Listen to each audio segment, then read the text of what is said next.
Bismillahirrahmanirrahim. Assalamualaikum warahmatullahi wabarakatuh. Innal hamdalillah nahmaduhu wa nasta'inuhu wa nastaghfiruh wa na'udzu billahi min shururi anfusina wa min sayyiati a'malina.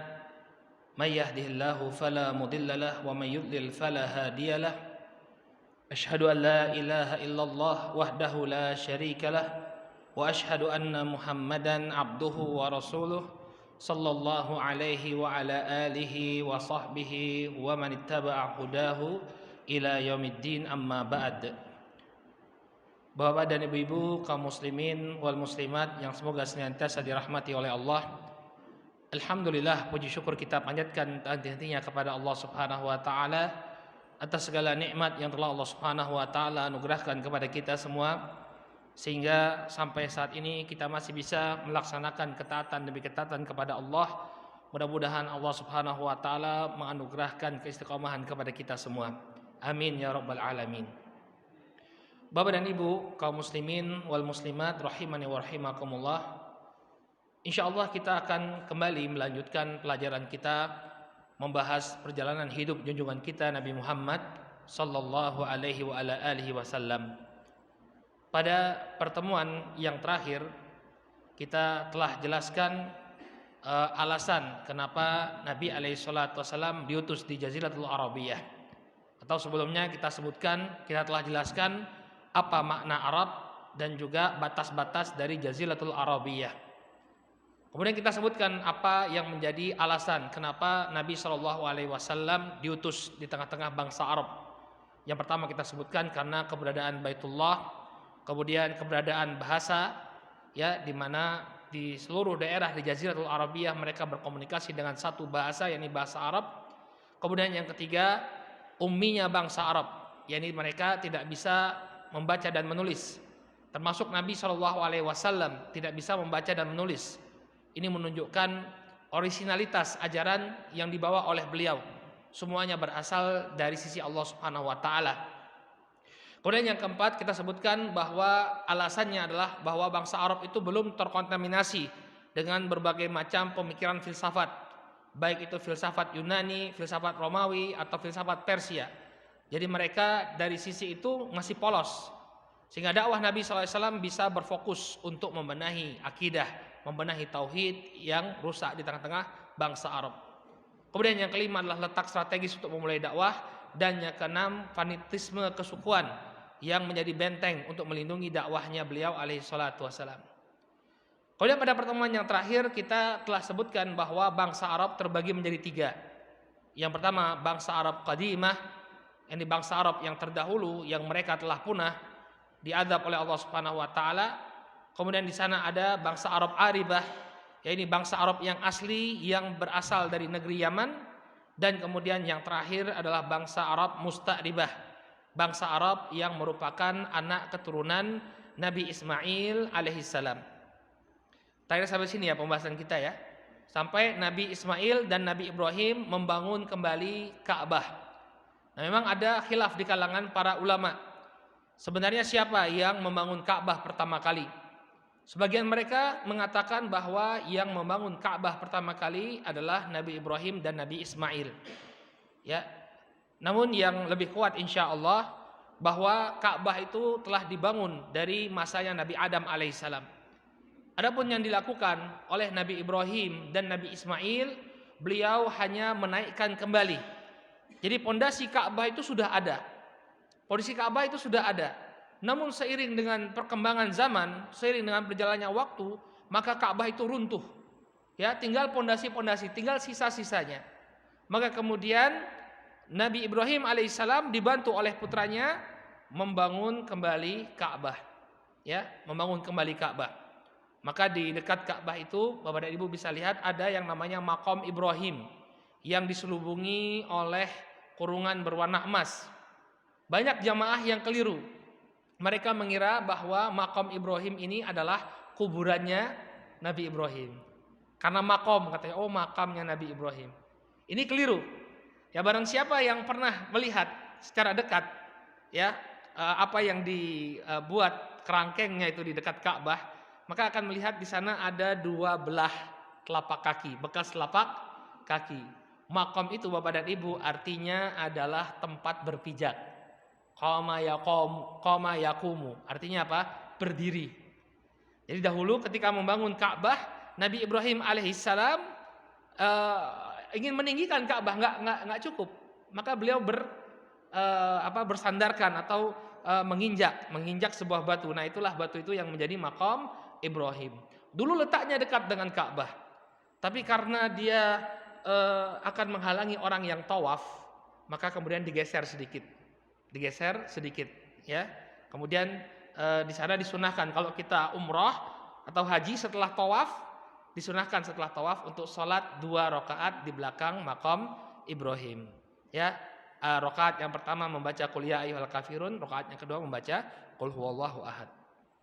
Nah, kemudian setelah masanya Nabi Ismail berlalu, Nabi Ismail meninggal dunia, maka Mekah ini dikuasai oleh beberapa dinasti. Beberapa dinasti ini artinya beberapa penguasa. Yang pertama, tentu setelah Nabi Ismail meninggal dunia, yang berkuasa adalah anak keturunannya. Anak keturunan beliau.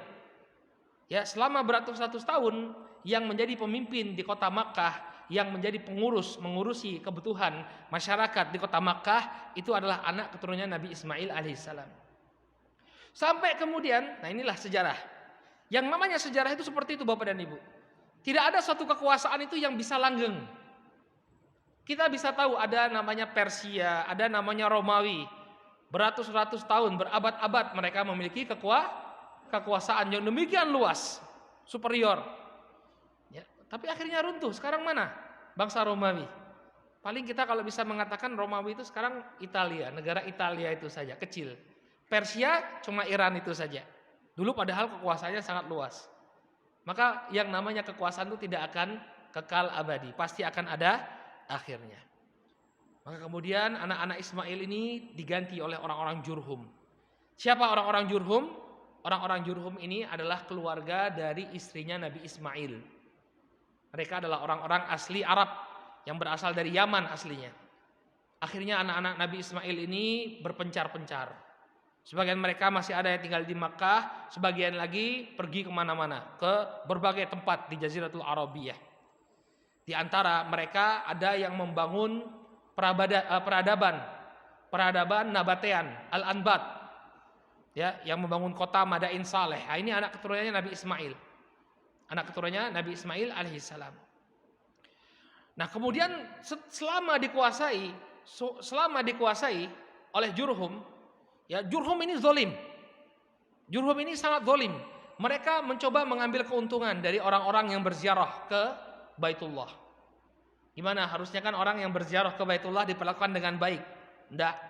Mereka justru melakukan tindak kejahatan, mengambil harta orang-orang yang berziarah di kota Makkah. Ya. Nah, kemudian sampai mereka ini, di antara mereka ada yang tidak menghormati kemuliaan Ka'bah, melakukan dosa yang sangat hina dina, yaitu perzinahan. Luar biasa. Jadi di antara orang-orang Jurhum ini ada pasangan pemuda dan pemudi yang bernama Isaf dan Nailah. Mereka melakukan perbuatan zina di dalam Ka'bah. Naudzubillah. Jadi Jurhum ini sangat jelek ya, sangat jelek mereka.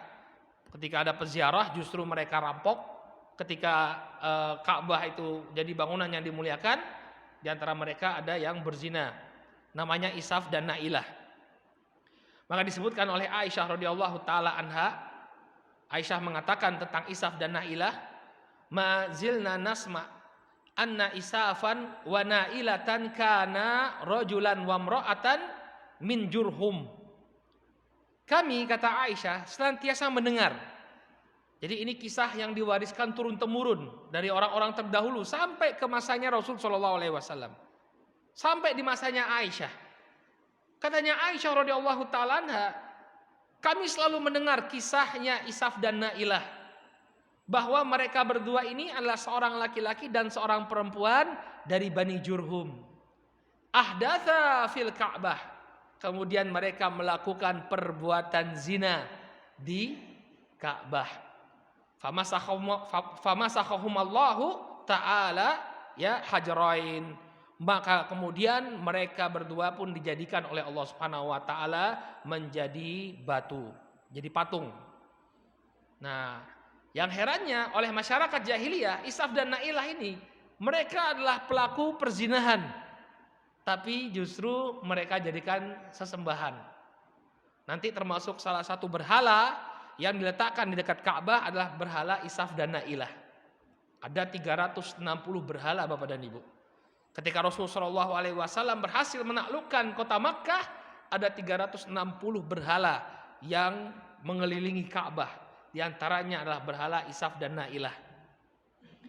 Maka kalau kita membaca kisah masuk Islamnya Abu Dzar Al-Ghifari radhiyallahu taala anhu, Abu Dzar ini dari Bani Ghifar.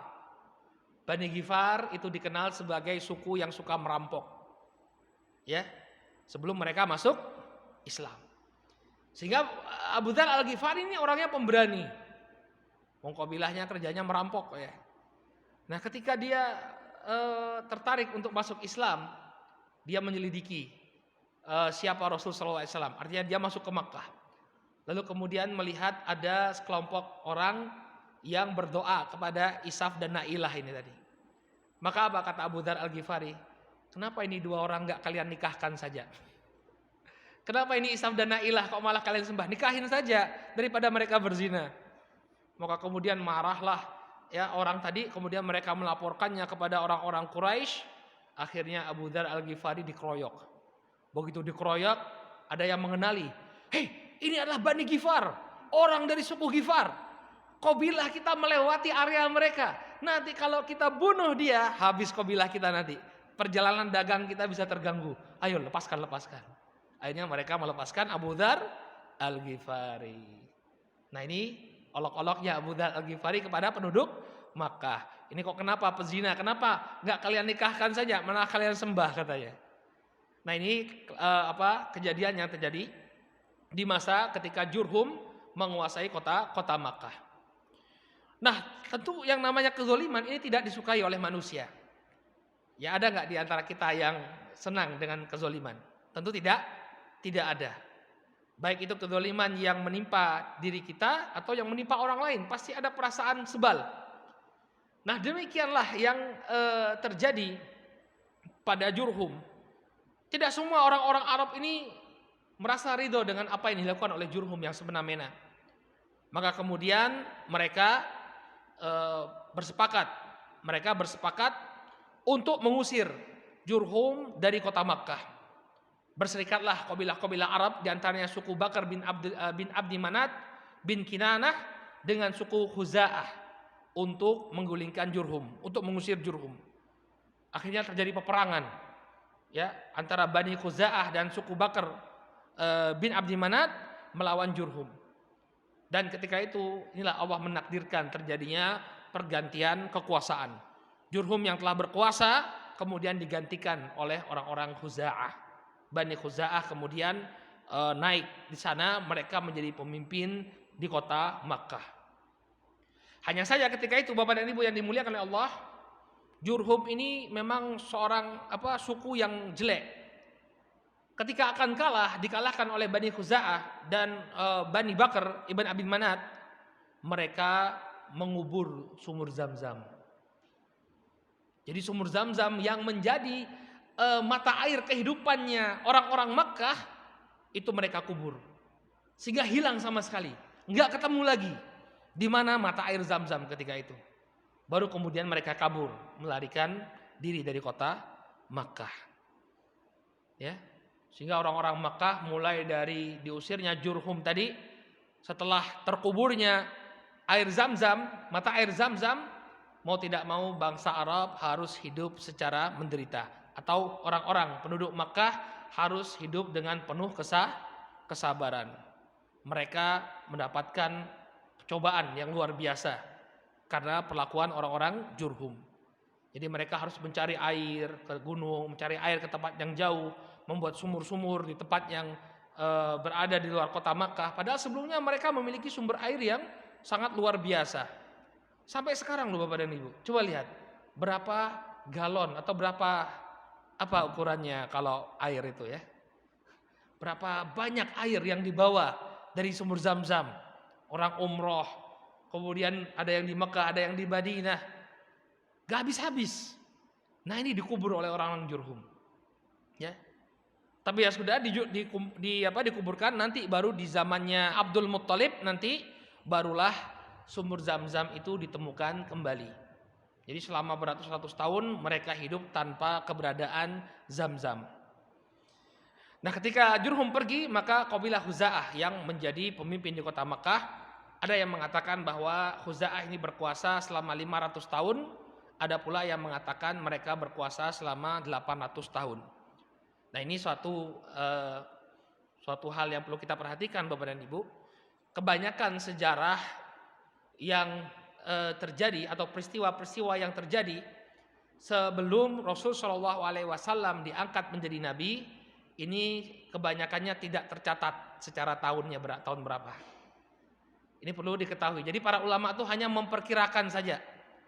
Berbeda nanti setelah Rasul Shallallahu Alaihi Wasallam diangkat menjadi nabi, terutama di fase Madinah, semua peristiwa itu tercatat. Ini yang menjadi pembeda. Jadi kalau para ulama itu membagi sejarahnya Nabi, ada pra kelahiran, pra jadi Nabi, setelah jadi Nabi masa Mekah, kemudian masa Madinah. Nah sebelum dilahirkannya Nabi, ini kebanyakannya blank. Ya, jadi kita nggak tahu ukuran tahunnya berapa. Ada peristiwanya terjadi tahu, tapi peristiwanya itu terjadi tahun kapan kita nggak tahu. Berapa lama Khuza'ah berkuasa nggak tahu secara pasti. Bahkan sebagian para ulama memperkirakan, oh mereka ini ya berkuasa selama 5 abad. Sebagian lagi mengatakan, oh lebih lama daripada itu. Ini tidak bisa kita pastikan. Hanya saja, Bapak dan Ibu yang semoga dimuliakan oleh Allah, di masa Khuza'ah ini terjadi perubahan yang sangat drastis ya bagi penduduk kota Makkah. Sebagaimana kita sebutkan tadi, ya. Penduduk kota Makkah mereka kebanyakannya mengikuti ajarannya Nabi Ibrahim dan Nabi Ismail. Dengan keberadaan Ka'bah di tengah-tengah kota Makkah, penduduknya tentu meneruskan tradisi yang telah diwariskan oleh Nabi Ibrahim dan Nabi Ismail. Mereka berada di atas tauhid. Namun ketika Khuza'ah berkuasa, ya, Khuza'ah membuat sebuah perubahan besar di tengah-tengah penduduk kota Makkah. Apa yang mereka lakukan? Ya, mereka membuat tradisi penyembahan kepada berhala. Jadi sebenarnya penduduk kota Makkah mereka beragama dengan agamanya Nabi Ibrahim. Masuknya penyembahan berhala sejak Khuza'ah berkuasa. Bagaimana kisahnya?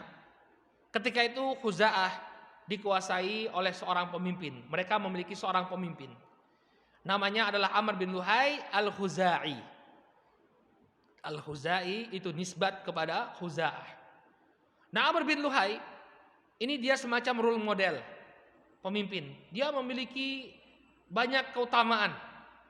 Dia suka berderma, orangnya itu ya tipe-tipe pemimpin, mengomongi rakyatnya, ya menjadi teladan. Namun ada satu hal yang dilakukan oleh Amr bin Luhai ini. Ketika itu dia melakukan perjalanan dagang menuju negeri Syam. Negeri Syam itu di utara kota Makkah. Bahkan di utara kota Madinah. Jadi Makkah, Madinah, kemudian di utaranya itu negeri Syam. Nah ketika itu Amr bin Luhai melihat sebagian dari orang-orang di negeri Syam, mereka menyembah berhala. Waktu itu yang disembah adalah sebuah berhala yang bernama Hubal. Siapa? Hubal. Ya. Nah kemudian Amr ini melihat, lah kok ini kenapa mereka menyembah berhala ini? Maka penduduk negeri Syam mengatakan kepada Amr, kami menyembah berhala ini karena dia bisa mendatangkan hujan. Ingat tadi kota Makkah sulit air ya. Ya, dengan adanya Hubal, maka Amr bin Luhai ini berharap agar nanti dia bisa disembah, kemudian permasalahan yang terjadi di tengah-tengah penduduk kota Makkah ini bisa terselesaikan. Maka kemudian mulailah Hubal ini membawa berhala ke kota Makkah. Dan dia seorang pemimpin, dia seorang role model yang diikuti oleh penduduknya. Maka sejak dia membawa berhala itu ke kota Makkah, lalu dia pun beribadah, ya beristighotsah, meminta kepada berhala tersebut, maka orang-orang pun mulai mengikuti apa yang dilakukan oleh Amr bin Luhai. Mulailah mereka berpaling dari agamanya Nabi Ibrahim alaihissalam menjadi penyembah berhala. Ya, nah itulah pentingnya kita mencari seorang pemimpin yang soleh. Pemimpin yang soleh ini bukan suatu hal yang kemudian perlu kita tidak peduli ya. Kepemimpinan itu sangat penting. Ya, kalau dia pemimpinnya itulah pemimpin yang soleh, maka rakyatnya akan ikut. Tapi coba kalau pemimpinnya seperti Amr bin Luhai, ya, dia membawa kesyirikan ke tengah-tengah bangsa Arab, akhirnya ya orang-orang bangsa Arab yang berada di kota Makkah mengikuti jejaknya Amr bin Luhai menyembah berhala. Ya. Nah, kemudian di antara berhala-berhalanya yang disembah oleh orang-orang Quraisy, ya, mereka juga menyembah orang-orang soleh. Jadi ada sebagian sesembahan yang disembah oleh orang-orang Quraisy itu adalah kuburan. Bentuknya adalah kuburan.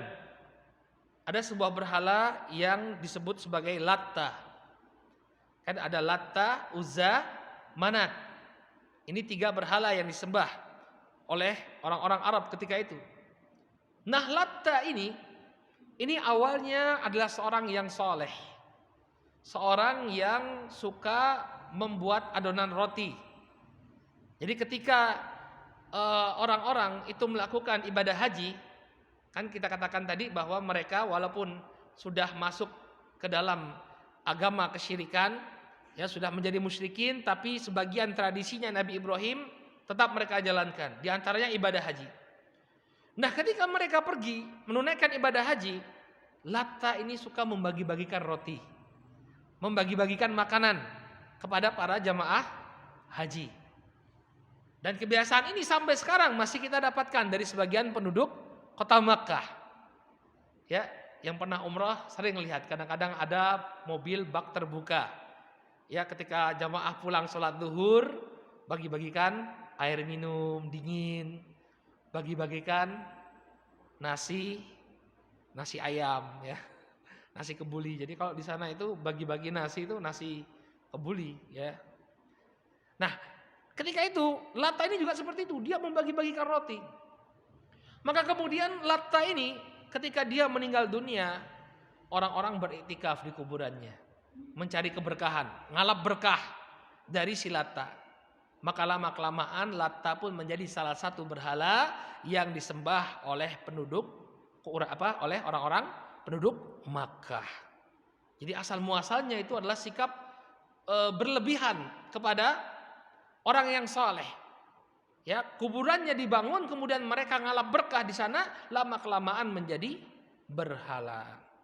Dan ternyata Bapak dan Ibu yang dimuliakan oleh Allah, kebiasaan ini sudah berjalan dari zamannya Nabi Nuh alaihissalam. Di dalam Al-Quran Allah subhanahu wa ta'ala menyebutkan tentang berhala-berhala yang disembah oleh kaumnya Nabi Nuh. Wa qalu la tadarunna alihatakum wala tadarunna waddan wala suwa'an wala yaghutha wa ya'uqa wa nasra. Dan mereka mengatakan, yaitu ya umatnya Nabi Nuh, mereka mengatakan jangan sekali-kali kalian meninggalkan penyembahan kepada ilah-ilah kalian, kepada tuhan-tuhan kalian. Jangan kalian tinggalkan peribadahan kepada Wad, kepada Suwa', Yaguth, Ya'uq dan Nasr. Siapakah 5 orang yang disebutkan dalam ayat ini? Ya, mereka ini dulunya adalah orang-orang saleh di masa sebelumnya Nabi Nuh alaihissalam. Jadi ketika Nabi Adam diutus oleh Allah Subhanahu wa taala atau diturunkan oleh Allah Subhanahu wa taala dari surga, ya, kemudian anak keturunan Adam selama 10 generasi mereka berada di atas tauhid. Mulai muncul kesyirikan tersebut kapan? Ketika menjelang diutusnya Nabi Nuh alaihissalam. Ada 5 orang soleh, Wad, Suwa, Yaguth, Ya'uq dan Nasr. Ya, mereka ini orang-orang soleh. Kemudian untuk mengenang jasa-jasanya, maka manusia membangun patung-patung untuk mengenang jasa-jasanya, agar generasi setelahnya itu bisa meneladani. Maka mereka membangun patung-patung. Awalnya tidak disembah Bapak dan Ibu. Tapi setelah berjalannya waktu, mulailah patung-patung ini disembah selain Allah Subhanahu wa taala, jadi berhala. Sama kasusnya dengan Latta tadi. Nah, setelah itu mulailah masuk kesyirikan di tengah-tengah penduduk kota Makkah. Namun sebagaimana yang kita sebutkan, yang namanya kekuasaan itu tidak bertahan lama. Ya. Jadi setelah anaknya Nabi Ismail, anak-anak keturunan Nabi Ismail, kemudian berganti Jurhum, kemudian berganti Khuza'ah, kemudian digantikan oleh orang-orang Quraisy. Ya, sukunya Nabi Shallallahu alaihi wasallam. Ini bermula dari kakeknya Rasul Shallallahu alaihi wasallam, bukan kakeknya langsung ya, tapi kakek beberapa generasi di atasnya Rasul. Seorang kakek beliau yang bernama Qusay bin Kilab, ya, ini menggulingkan kekuatannya Khuza'ah. Jadi Qusay bin Kilab, salah seorang keturunan dari Quraisy. Nanti kita jelaskan kenapa kok disebut Quraisy. Qusay bin Kilab al-Qurashi, ini dia berhasil menggulingkan kabilah Khuza'ah. Sehingga yang naik ketika itu adalah sukunya Rasulullah SAW yang bernama Quraisy. Qusay bin Kilab. Nah, kalau kita lihat ini nasabnya Nabi Shallallahu alaihi wasallam. Nama beliau Muhammad bin Abdullah bin Abdul Muttalib bin Hashim bin Abdul Manaf bin Qusay bin Kilab. Ini kakek beliau yang keberapa ini? Yang ke-6 ya. Ya, Abdullah, berarti beliau berapa generasi? Abdullah, Abdul Muttalib, Hashim, Abdul Manaf, Qusay. 5 generasi, 6 generasi di atas Rasul sallallahu alaihi wasallam. 5 generasi di atas Rasul sallallahu alaihi wasallam.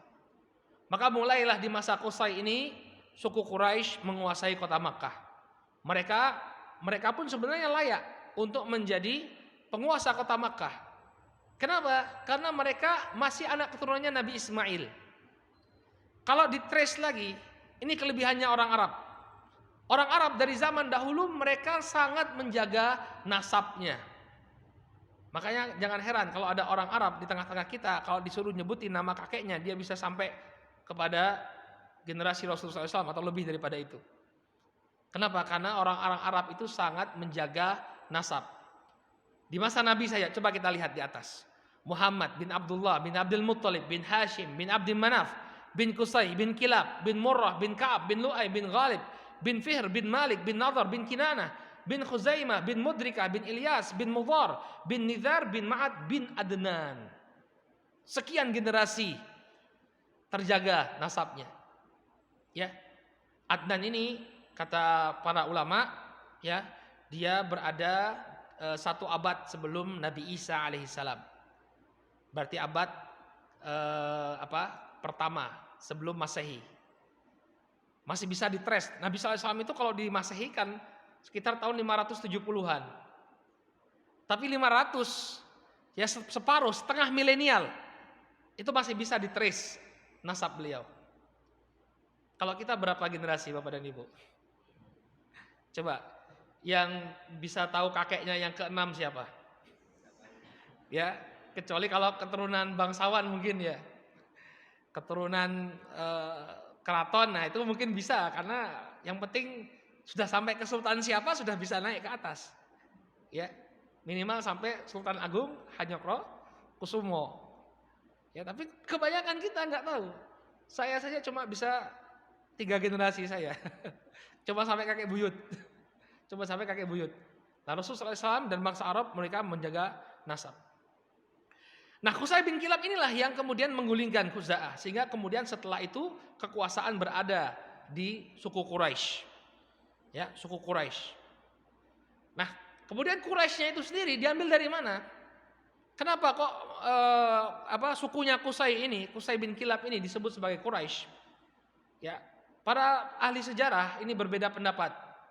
Sebagian di antara mereka mengatakan yang bernama Quraisy itu adalah Fihr bin Malik. Yang kita bold itu, Fihr bin Malik. Sebagian lagi mengatakan bahwa Quraisy ini adalah An-Nadhr bin Kinanah. An-Nadhr bin Kinanah. Kenapa kedua orang ini disebut sebagai Quraisy? Sehingga inilah yang menjadi diambil sebagai nama sukunya Rasulullah SAW. Ya, para ulama menyebutkan ada sebabnya. Ya, Quraisy kata para ulama ini berasal dari kata al-kirsh. Al-kirsh itu namanya ikan hiu. Ya, itu dalam bahasa Arab artinya apa? Ikan hiu. Jadi disebutkan bahwa salah seorang kakeknya Rasulullah SAW ini dia pernah berlayar.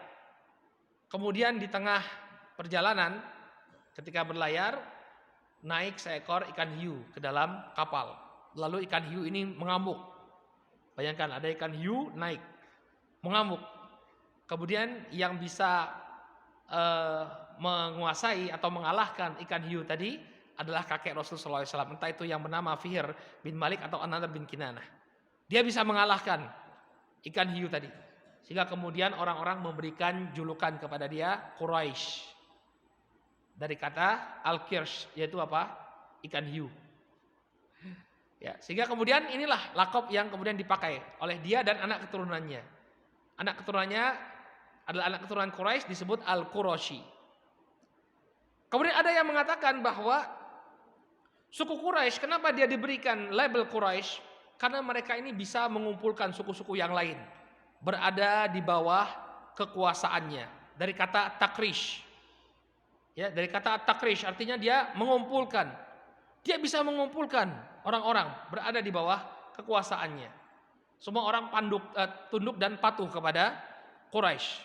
Seakan-akan bangsa Arab itu sepakat bahwa pemimpin kami itu adalah orang-orang Quraisy. Makanya Nabi SAW menegaskan kepada para sahabat, al-imamatu bil Quraisy. Atau al-imamatu fi Quraisy. Kepemimpinan itu berada di bawah Quraisy. Jadi khalifah itu harus dari Quraisy. Artinya khalifah yang menguasai semuanya, yang paling tinggi itu dari Quraisy. Makanya Turki Utsmani itu nggak dianggap sebagai khalifah yang sah. Kenapa? Mereka bukan orang Arab, mereka orang Turki, bukan orang Quraisy. Imamah itu harus dipegang oleh orang-orang Quraisy. Makanya yang legitimate di tengah-tengah para ulama yaitu Khulafaur Rasyidin, kemudian Bani Umayyah, lalu Bani Abbasiyah karena mereka Quraisy. Tapi selain itu, ya bahkan mereka bukan bangsa Arab. Orang Turki bukan bangsa Arab, tidak punya legitimasi untuk jadi khalifah. Ya. Nah ini sudah dari dulu, mulai dari kakeknya Nabi SAW, mereka sangat menghormati orang-orang Quraisy. Ya. Kemudian juga sebagian para ulama mengatakan bahwa Quraisy ini disebut Quraisy karena dia perkasa. Dibanding suku-suku yang lain, Quraisy ini memiliki kewibawaan, kekuasaan. Sehingga dia bagaikan ikan hiu yang melahap suku-suku yang lainnya.